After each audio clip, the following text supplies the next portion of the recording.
Students, welcome to अभी classes. आज हम लोग इस वीडियो में क्लास 9th का साइंस का जो चैप्टर 1 है, हमारे आसपास के पदार्थ, उसके जितने भी इंपॉर्टेंट एमसीक्यू क्वेश्चन हो सकते थे उसको मैंने लिखा हुआ हूँ, ठीक है। और इस वीडियो में हम लोग उस क्वेश्चन के बारे में डिस्कस करेंगे। सारे क्वेश्चन मोस्ट इंपॉर्टेंट है और एग्जाम में पूछे गए क्वेश्चन है, ठीक है। क्लास 9 के साथ साथ अन्य सभी कम्पिटिटिव एग्जाम जो होते हैं उसके लिए भी मोस्ट इंपॉर्टेंट क्वेश्चन है, ठीक है। तो वीडियो को लास्ट तक जरूर देखें।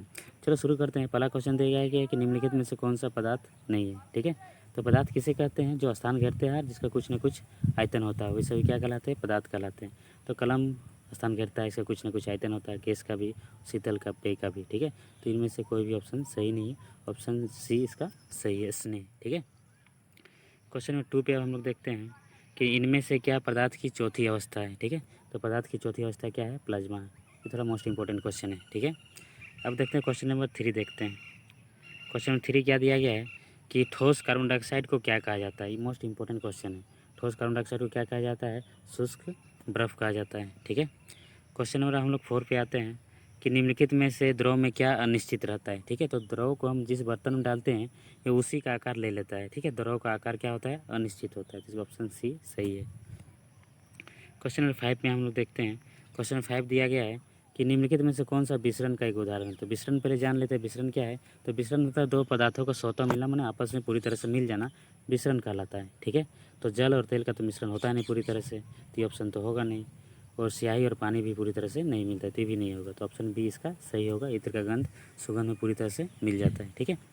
क्वेश्चन नंबर 6 पे अब हम लोग आते हैं कि किस अवस्था में अणुओं की ऊर्जा होती है ना, सबसे अधिकतम होती है? तो गैस में अणुओं की ऊर्जा सबसे अधिकतम होती है और ठोस में सबसे कम होता है। अगला क्वेश्चन वही है, क्वेश्चन नंबर 7, कि किस अवस्था में अणुओं की ऊर्जा सबसे कम होती है? तो ठोस में सबसे कम होती है, ठीक है। गैस में सबसे अधिक होता है। क्वेश्चन नंबर अब हम लोग आते हैं 8 पे आते हैं, ठीक है। क्वेश्चन नंबर 8 क्या दिया गया है कि किस अवस्था में अणुओं के बीच आकर्षण बल सबसे अधिक होता है? तो ठोस में। मोस्ट इंपॉर्टेंट क्वेश्चन ये वाला कि ठोस में अणुओं के बीच आकर्षण बल क्या होता है? सबसे अधिक होता है।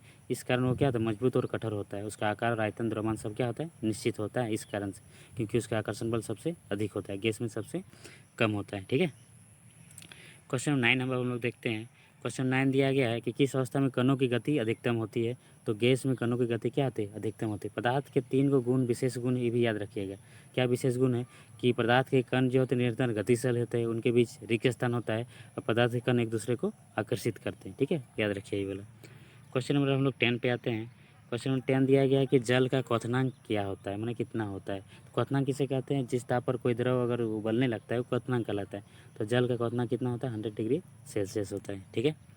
क्वेश्चन नंबर 11 में आते हैं कि बर्फ़ का गलना, गलना मैंने गलना शुरू हो जाता है, ठीक है।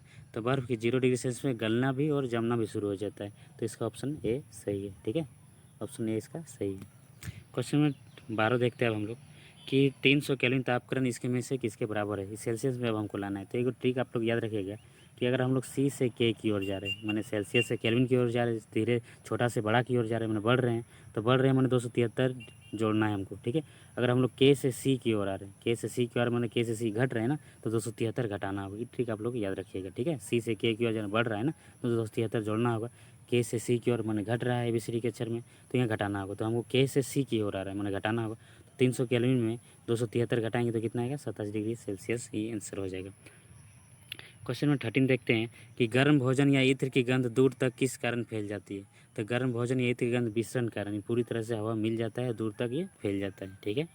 क्वेश्चन नंबर 14 देखते हैं आप कि 0 डिग्री सेल्सियस पर जल की भौतिक अवस्था क्या होती है? तो 0 डिग्री सेल्सियस पर गलना और जमना दोनों शुरू हो जाता है, ठीक है। तो ठोस अवस्था होती है बर्फ़ का, ठीक है। क्वेश्चन नंबर 15 देखते हैं कि दाब का एसआई मात्रक क्या होता है? तो जूल होता है कार्य का, ऊर्जा का, किलोग्राम होता है द्रव्यमान का, न्यूटन होता है बल का। तो इनमें से सब ऑप्शन क्या है? गलत है। ऑप्शन सी इसका सही है, दाब का एसआई मात्रक पास्कल, ठीक है। अब देखते हैं क्वेश्चन नंबर हम लोग 16 कि नाखून की पॉलिश हटाने के लिए किस द्रव का उपयोग किया जाता है, ठीक है। नेल पॉलिश जो हटाने के लिए किस द्रव का उपयोग किया जाता है? तो एसीटोन का उपयोग किया जाता है। मोस्ट इंपॉर्टेंट है ये क्वेश्चन, एग्जाम में पूछा गया बार बार। अब देखें क्वेश्चन नंबर 17 कि निम्नलिखित में क्या ठोस में निश्चित रहता है? तो ठोस में जो आकर्षण बल होता है ना, सबसे अधिक होता है उसके अणुओं के बीच। उसका आकार भी निश्चित होगा, आयतन भी निश्चित होगा, द्रव्यमान भी निश्चित होगा। तो इनमें से सभी, ये डी ऑप्शन सही होगा। क्वेश्चन नंबर 18 देखते हैं अब। क्वेश्चन नंबर 18 दिया है कि निम्न में से किसमें संप्रियता गुण सबसे अधिक होता है, ठीक है। तो गैस में संप्रियता गुण क्या होता है? सबसे अधिक होता है। ठोस में एकदम नगण्य के बराबर होता है, याद रखिएगा, ठीक है। क्वेश्चन नंबर 19 में अब हम लोग देखते हैं कि निम्न में से किसका घनत्व सबसे अधिक होता है। तो निम्नलिखित जो ऑप्शन दिया है कि इनमें से सबसे घनत्व किसका अधिक है, अगर हम लोग बात करें ना, इसको ट्रिक के सहायता से अगर समझना है ना, तो क्या करें, क्वांटिटी के हिसाब से मान लो सबको 1 किलो हम मानने बोल रहे हैं, ठीक है, सबको 1 किलो वायु ले लो 1 किलो, धुआं ले लो 1 किलो, जल ले लो 1 किलो, रुई ले लो 1 किलो। तो जो सबसे कम स्थान घेरेगा ना, या फिर सबसे भारी होगा ना, भारी मतलब 1 किलो सब लेना है, लेकिन जो कम स्थान घेरेगा उसी का घनत्व क्या होता है, सबसे अधिक होगा। तो यहाँ पर क्या होता है, जल क्या करेगा, सबसे भारी होगा और ये कम स्थान घेरेगा। तो ये ऑप्शन सी इसका सही है, जल का घनत्व सबसे अधिक होगा, ऑप्शन सी इसका सही है। क्वेश्चन नंबर 20 देखते हैं हम लोग कि निम्न में से कौन ऊर्ध्वपातन पदार्थ है। तो ऊर्ध्वपातन किसे कहते हैं, जो ठोस से सीधे गैस में परिवर्तित हो जाता है। तो कपूर भी इसका ऑप्शन सही है, नेफ्थलीन की गोली भी इसका ऑप्शन सही है। तो ऑप्शन सी इसका सही है दोनों, ठीक है।